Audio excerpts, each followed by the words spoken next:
உயர் நுண்ணறிவு, அதாவது ஹை இன்டெலிஜென்ஸ், இந்த வார்த்தையை கேட்டதும் உங்க மனசுக்கு என்ன வருது? சரசரன்னு பதில் சொல்றது, அசாத்தியமான தன்னம்பிக்கை, இதெல்லாமா? ஆனா உண்மையில இத நாம நினைக்கிறத விட ரொம்பவே ஆழமான சிக்கலான ஒரு விஷயம். வாங்க இந்த மறைக்கப்பட்ட உலகத்துக்குள்ள போய் பார்க்கலாம். சரி, ஒரு ஒரு ஜீனியஸ கற்பனை பண்ணி பாருங்க. உங்க மனசுல என்ன மாதிரி ஒரு உருவம் வருது? ஒருவேளை சினிமால காட்டுற மாதிரி ஒரு விசித்திரமான ஆளா? இந்த கேள்விதான் நாம இந்த முழு விஷயத்தையும் புரிஞ்சுக்கிறதுக்கான ஆரம்ப புள்ளி. பாருங்க, நம்ம நினைக்கிற கட்டுக்கதைக்கும் உண்மையான யதார்த்தத்துக்கும் எவ்வளோ வித்தியாசம்னு. உளவியல் ஆய்வுகள் என்ன சொல்லுதுன்னா, வேகமான பதில்களை விட அமைதியா கேட்கப்படுற கேள்விகள் தான் நுண்ணறிவோட அடையாளம். அசைக்க முடியாத நம்பிக்கையை விட எனக்கு தெரியாதுன்னு ஒத்துக்கிற தைரியமும் தனக்குள்ளேயே இருக்கிற சுய சந்தேகம்தான் அதோட உண்மையான அறிகுறிகளா இருக்கு. சரி, இப்போ நாம இந்த மேதைங்கிற ஸ்டீரியோடைப்பை உடைச்சிட்டு கொஞ்சம் உள்ள போலாம். உண்மையான நுண்ணறிவு அப்படிங்கிறது உங்களுக்கு எவ்வளோ தெரியுங்கிறத பத்தி இல்ல, நீங்க இந்த உலகத்தையே எப்படி பாக்குறீங்க, எப்படி ப்ராசஸ் பண்றீங்கன்றதுல தான் இருக்கு. கேட்கவே ரொம்ப கனமா இருக்குல்ல? இதுதான் அதிக நுண்ணறிவு கொண்ட பலரோட மனசுக்குங்க நடக்கிற போராட்டத்தை அப்படியே படம் பிடிச்சு காட்டுது. ஒரு பக்கம் அது ஒரு கிஃப்ட், ஆனா இன்னொரு பக்கம் அதுவே ஒரு பெரிய பாரம். இது ரெண்டுக்கும் நடுவுல இருக்கிற அந்த இழுபறியை தான் நம்ம இப்ப பார்க்க போறோம். ஓகே, முதல்ல அதோட வரம்ங்கிற பக்கத்தை பார்க்கலாம். அவங்க மனசுக்குள்ள இருக்கிற அந்த பவர்ஃபுல் இன்ஜின் எப்படி வேலை செய்யுதுன்னு பார்ப்போம். இதுக்கு ஒரு முக்கியமான உளவியல் சொல் இருக்கு, மெட்டாகாக்னிஷன். சிம்பிளா சொல்லணும்னா, நம்மளோட சிந்தனைய பத்தியே நாம சிந்திக்கிறது. அதாவது, நீங்க யோசிச்சுட்டு இருக்கும்போதே நான் ஏன் இப்படி யோசிக்கிறேன், இது சரியான்னு உங்க மூலம் அதுக்குள்ளேயே ஒரு செக் பண்ணிக்கிட்டே இருக்கும். இதுதான் அந்த ஆழமான பகுப்பாய்வுக்கு காரணம். சோ இந்த பவர்ஃபுல் இன்ஜினோட அடையாளங்கள் என்னன்னு பாத்தீங்கன்னா, முதல்ல அடங்காத ஆர்வம். சும்மா தெரிஞ்சுக்கிறதோட நிக்காம ஏன் எப்படின்னு கேள்வி கேட்டுக்கிட்டே இருப்பாங்க. அப்புறம் எல்லாத்துலயும் ஒரு ஆழமான அர்த்தத்தை தேடுவாங்க.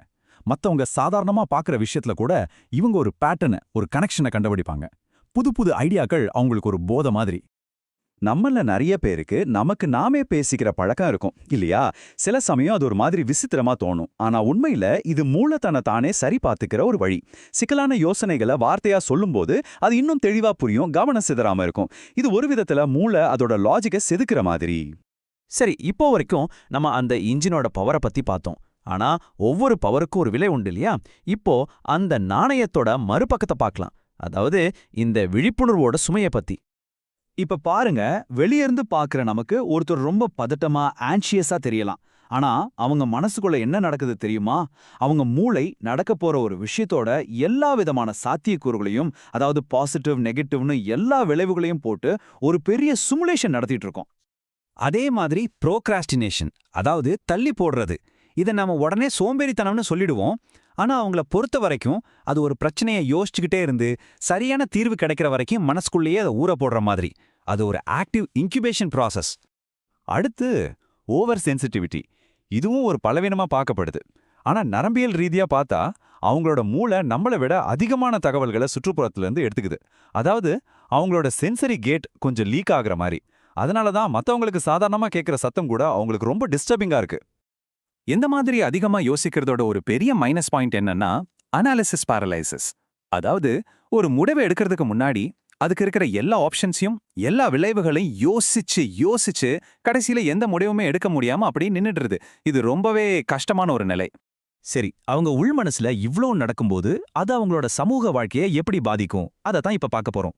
ஒரு சுவாரஸ்யமான ஆய்வு என்ன சொல்லுதுன்னா, அதிக நுண்ணறிவு உள்ளவங்களுக்கு மத்தவங்களோட அடிக்கடி பழகுறதுல கிடைக்கிற திருப்தி சராசரி நுண்ணறிவு உள்ளவங்களை விட கம்மியா தான் இருக்கு.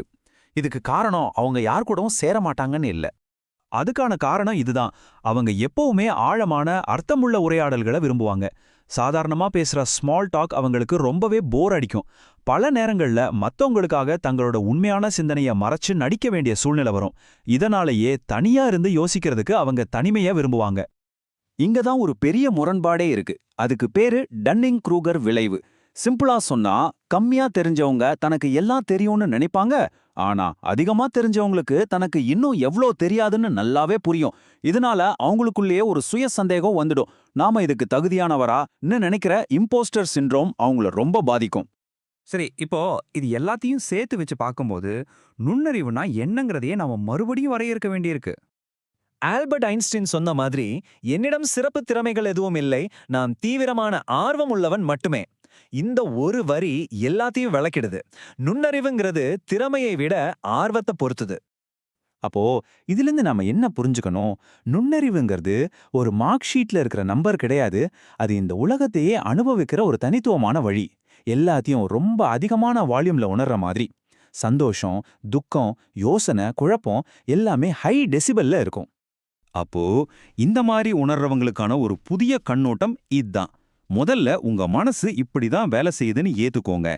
ரெண்டாவது, இந்த அதிகமா யோசிக்கிறது, சென்சிட்டிவா இருக்கிறது, இதையெல்லாம் ஒரு பிரச்சனையா பார்க்காம உங்க ஆழமான சிந்தனையோட அடையாளமா பாருங்க. கடைசியா, உங்க ஆர்வம்தான் உங்க அறிவோட உண்மையான என்ஜினுங்கிறத புரிஞ்சுக்கோங்க. முடிவா ஒண்ணே ஒண்ணுதான். நம்ம பல வீணங்கள்னு நினைக்கிற பல விஷயங்கள், அதாவது சந்தேகம், அதிக உணர்திறன், மத்தவங்கள விட்டு விலகி இருக்கிற மாதிரி உணர்றது, இது எல்லாமே உண்மையில ஒரு ஆழமா சிந்திக்கிற ரொம்ப சக்தி வாய்ந்த மனசோட முக்கியமான அடையாளங்கள். நுண்ணறிவுங்கிறது ஒரு முடிவில்லாத பயணம்னா, அந்த பயணத்துல நீங்க அடுத்ததா எதை பத்தி தெரிஞ்சுக்க ரொம்ப ஆர்வமா இருக்கீங்க? யோசிச்சு பாருங்க.